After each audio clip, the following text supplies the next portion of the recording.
Балалар, көңіл-күйлеріңіз қалай? Тамаша! Олай болса, бір-бірімізге жымиып қарап, жақсы лебіз білдірейікші. Бүгін тамаша! Күніміз сәтті өтсін! Тек қана естіп бағалайық! Жарайсыздар. Онда жақсы көңіл-күй, ізгі ниетпен сабағымызды бастайық. Алдарыңызда әртүрлі тапсырманы орындауға арналған критерийі бар бірнеше дескриптордан тұратын бағалау парақшасына ұпай санын белгілеп отыруды ұмытпаймыз. Бір дұрыс жауап, бір ұпай. Үйге қандай тапсырма берілді? Тапсырманы орындауда қандай мақсат қойдық, балалар? Жақсы. Ал Альфия? 93-ші бет кіретін жаттығу. Алға қойған мақсатымыз хабарлы сөйлемдерді сұрау сөйлемге айналдырып жазу. Жақсы. Жазып келдік па барлығымыз? Жақсы. Кім оқып жібереді? Ал кім оқып қойды? Кітапханада кітап алдыма. Бұл қандай сөйлем? Бұл сұраулы сөйлем. Сұраулы сөйлем. Тамаша. Келесі кім оқиды? Ал жақсы сұрау. Ол көп оқиды ма? Бұл сұраулы сөйлем. Тамаша, жарайсыздар. Ал келесі кім оқиды? Ал сіз оқып жіберіңіз. Әжесіне ертегі оқып береді ме? Бұл сұраулы сөйлем. Өте жақсы балалар. Бәріміз осылай орындап келдік па? Жарайсыздар. Демек балалар, үй жұмысын жан-жақты қызығушылықпен орындап келгендеріңіз көрініп тұр. Демек балалар, біз хабарлы сөйлемді сұраулы сөйлемге айналдырып жаздық. Я балалар? Солай. Жақсы. Олай болса, ұпай санымызды белгілеп қоюды ұмытпаймыз. Кәне, тез ұпай санымызды белгілейміз. Хабарлы сөйлемді сұраулы сөйлемге айналдырып жазу. Хабарлы сөйлемді сұраулы сөйлемге айналдырып жаза аламын. Бір ұпай. Тамаша. Ал енді зымыран сұрақтары арқылы сіздердің ережені қаншалықты жақсы білетіндеріңізді білгім келіп тұр. Зымыран қалай ұшады балалар? Тез! Олай болса, сұрақтарға да тез жауап беруге тырысайық. Жақсы. Ал сөйлем дегеніміз не? Альфия? Сөйлем аяқталған ойды білдіреді. Сөйлемнің соңына не нүкте, не сұрау белгісі, не леп белгісі қойылады. Тамаша, жарайсыз. Ал осы сөйлемдер нешеге бөлінеді? Нешеге бөлінеді? Ай, Сұлтан. Сөйлемдер үшке бөлінеді. О бар, леп хабарлы сөйлем, сұраулы сөйлем, лепті сөйлем. Жарайсыз. Ал хабарлы сөйлем дегеніміз не? Хабарлы сөйлем дегеніміз не? Жақсы. Бір тегінің жайын хабарлы мақсатымен айтылатын сөйлемді хабарлы сөйлем дейді. Хабарлы сөйлемнің соңына нүкте қойылады. Мысалы, оқушылар мұражайға барды. Тамаша, жарайсыз. Ал сұраулы сөйлем дегеніміз не? Айзере, сұраулы сөйлем. Сұраулы сөйлемдердің жауабы мақсатымен айтылған сөйлемді сұраулы сөйлем соңына сұрау белгісі қойылады. Мысалы, сенің досың кім? Мысалы, сенің досың кім? Жақсы. Ал лепті сөйлем дегеніміз не? Аружан. Адамның көңіл-күйін сезімін білдіретін сөйлемді лепті сөйлем деп атайды. Олар көтеріңкі дауыспен айтылады. Лепті сөйлемнің соңына леп белгісі қойылады. Мысалы, алақай, біз бүгін мектепке барамыз. Тамаша, жарайсыздар бар. Ережені жақсы біледі екенсіздер. Бағалау парақшасына ұпай санымызды белгілеп қоюды ұмытпаймыз. Кәне, тез. Кім оқып жібереді маған бағалау парақшасын? Айсұлтан оқып жібере қойшы. Сөйлемдердің ережесін айту. Сөйлемдердің ережесін айта аламын. Айта аламын. Қанша ұпай? Бір ұпай. Тамаша. Аударып, жұмбақты шешіп көрейік. Кәне, кім оқып жібереді маған? Жақсы.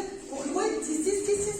Ойда аяға бұрақ тұрады, жауап қалап тұрады. Шешуі жұмбақты кім біледі екен? Ойда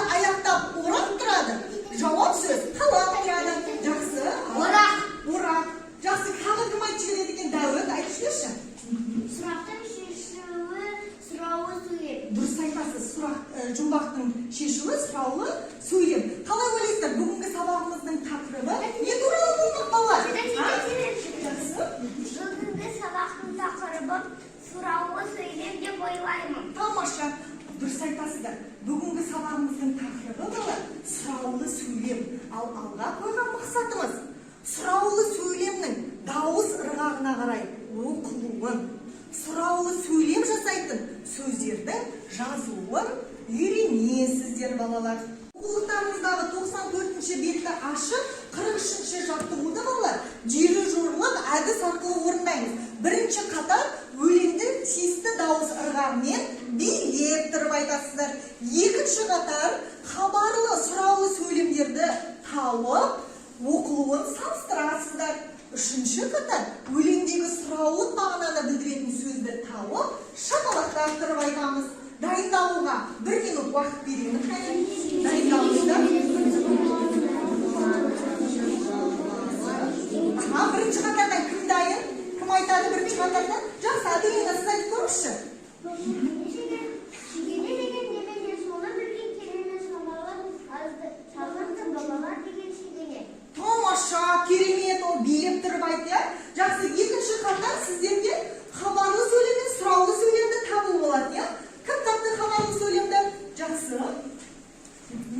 Шамалы азды шағында бабалар деген шегене. Жақсы.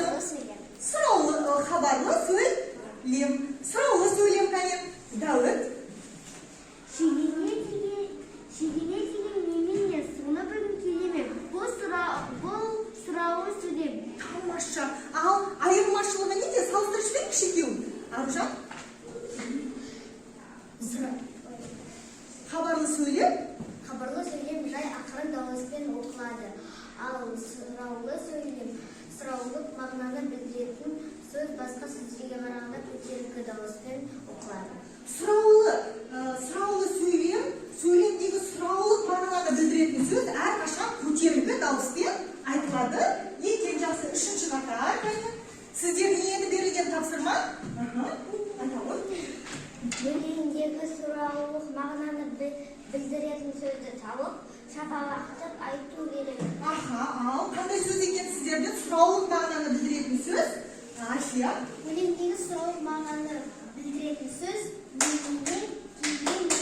Тамаша, жарайсыз, Альфия. Олай болса, ұпай санын белгілеп қояйық кәне. Өлеңде қандай сөз қарамен жазылған? Шегене, баба, жақсы. Ал осы шегене, баба деген сөздерді қалай түсінесіздер? Қалай түсінесіздер? Баба дегеніміз ол арғы ата. Жақсы, тағы да кім айтып жібереді екен? Ұлы ата. Ұлы ата. Жақсы балалар, осы шегене, баба сөздері мен сіздерге кішкене толықтырып айтып жіберейін. Балалар, баба дегеніміз ол арғы ата, ұлы ата. Яғни 7 ата ішіндегі баладан санағанда 3-ші буын ата деп аталса, одан арғы буындардың әрқайсысы баба деп аталады екен.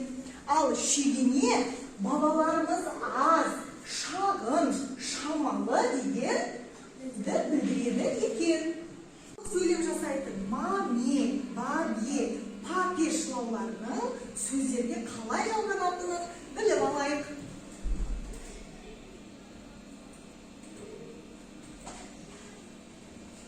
Маме шылаулары сөйлемнің соңына жалғау арқылы біз сұраулы сөйлем құраймыз. Мысалы, оқушы сабақ оқыды. Егер де сұрақ қоятын болатын болса, оқушы сабақ оқыды ма? Неге бұл жерде ме емес? Оны біз оқыды деген соңғы сөзге қараймыз. Оқыды. Бұндағы дауысты дыбыстар жуан. Ендеше бұл жуан дауысты сөзге жатады. Жуан болғандықтан біз ма деген шылауды жалғаймыз. Келесі, үйге қонақ келді. Егер де сұрайтын болса, үйге қонақ келді ме? Келді деген сөзге қарасақтар, бұнда дауысты дыбыс және екеуі де жіңішке. Ендеше келді деген сөз бізде жіңішке сөз болып келеді де, оған біз не деген шылауды қосып, сұраулы сөйлем жасаймыз. Балалар, сіздерге сұрақ. Ма-ме шылаулары сөздерге қалай жалғанады екен? Қалай жалғанады екен, балалар? Жақсы. Аружан, айтамын. Сұраулы сөйлем сөйлем ма, не, па, де, біздің алдындағы сөзден бөлек жазылады. Дұрыс айтасыз.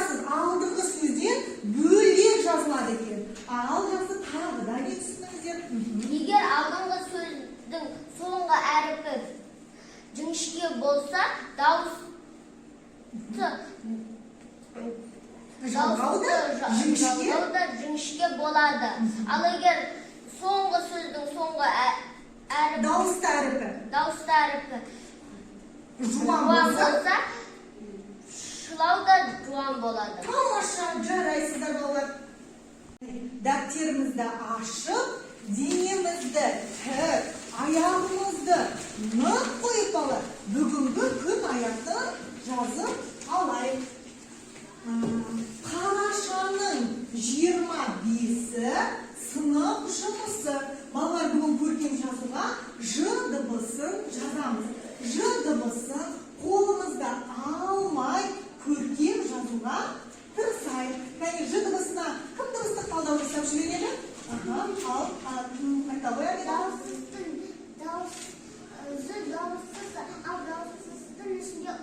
Ұян, келсеміз ба балалар? Келсеміз. Жақсы, олай болса әдемілеп, көркем, Ж дыбысын қолымызды үзбей, көлбеу жазуға тырысайық. Кәне, әдемілеп жазамыз. Жазып болсын балалар. Келесі тапсырма ішіне сыртына деп аталады. Бұл тапсырманы қасымыздағы жұбымызбен орындаймыз. Кәне, жұбымызды табайықшы. Жақсы, назарымызды тақтаға аударамыз.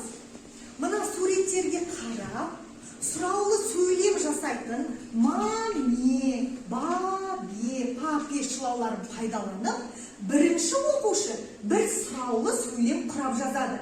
Ал екінші оқушы сол сұраулы сөйлемнің жауабын жазады. Тапсырма түсінікті болса, сез орындауға тырысайық.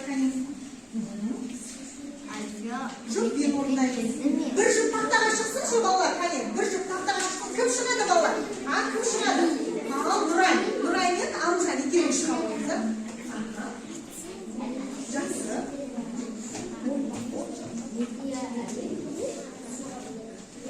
Тақтадағы жұптар дайын екен. Кәне, Аружан мен Нұрай, сіздер қандай сөйлем құрадыңыздар? Ішінен балалар мектепке келе жатыр ма? Тамаша. Иә, балалар мектепке келе жатыр. Жақсы. Тақтадағы жұп өздерінікін болды. Және кім айтып жібереді, оқып жібереді? Жақсы. Ішінен Дәуіт пен Дильназ сөйлесіп жатыр ма? Сыртына. Иә, Дәуіт пен Дильназ сөйлесіп жатыр. Екінші қатардан кәне кім оқып жібереді? Жақсы, Дәуіт. Айназ екеу. Оқып жатыр ма? Дильназ.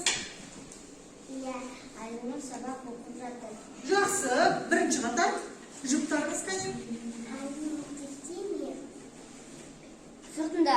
Иә, Әли мектепте. Әли мектепте. Тамаша, жарайсыздар. Ұпай санымызды белгілеп қоюды ұмытпаймыз. Шаршадық па? Иә. Орнымыздан тұрып, денемізді сергітіп алайық.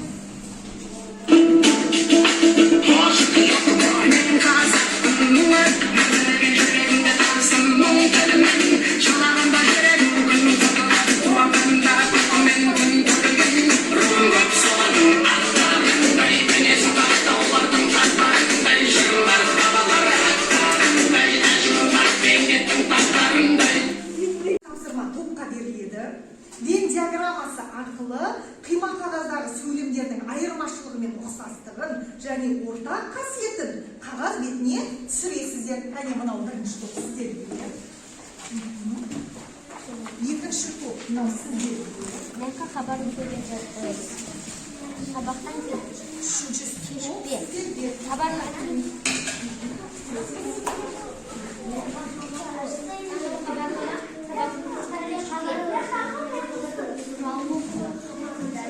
Бала, дайын оқушы. Кім дайын? Қай топ дайын? Бір оқушы келіп қорғаймыз кәне.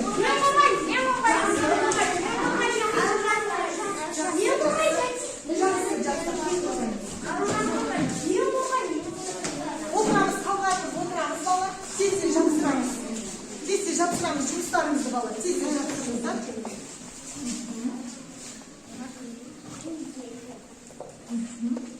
Ал, кәне, қай топтан бастаймыз? Бер қарай қараймыз да, бер қарай қарап, кәне, балаларға қарап, кәне, қорғаймыз. Тез, айта ғой. Күлді баспа дегеніміз хабарлы сөйлем. Кісіге қарап орынсыз күлме хабарлы Сабақтан кешікке хабарлы сөйлем. Қар қалың жауды ма, сұраулы сөйлем. Сәуле келді ме, сұраулы сөйлем. Айдос ауылдан келіп пе, сұраулы сөйлем. Екеуінде ортақ қасиет, ол сөйлем. Ортақ қасиет ол сөйлем. Жақсы, екінші том. Оқудың сөйлемді қажеті жоқ, я. Несін айта ғой? Сабақтан кешікпе ол хабарлы сөйлем. Хабарлы сөйлем жақсы. Айырмашылығы неде балалар? Сонда несінде айырмашылығы? Айырмашылығы. Сөйлем. Сөйлемнің несінде? Тыныс белгісінде. Тыныс белгісінде, жақсы. Ал ұқсастығы неде? Ұқсастығы сөйлем. Сөйлем, жақсы. Ал сіздерден қане? Күлді баспа хабарлы сөйлем. Сабақтан кешкі ол хабарлы сөйлем. Кісіге қара орынсыз күлде ол хабарлы сөйлем. Демек, айырмашылығы, яғни мына жақтағы, сол жақтағы бұл хабарлы сөйлем, оң жақтағы сұраулы сөйлем. Екеуіне ортақ қасиет? Сөйлем. Балалар, келісеміз ба? Алдымыздағы парақшамызға ұпай санымызды белгілеп қояйық. Қане, белгілеп қояйық. Балалар, бүгінгі сабақты қаншалықты меңгергендеріңізді мына дұрыс ойыны арқылы қорытындылап жіберейікші. Егер де мына қағаз бәріңізде бар ма? Қане көрсетейікші. Бар ма? Осы жердегі сөйлемдер дұрыс болса, қосу белгісін.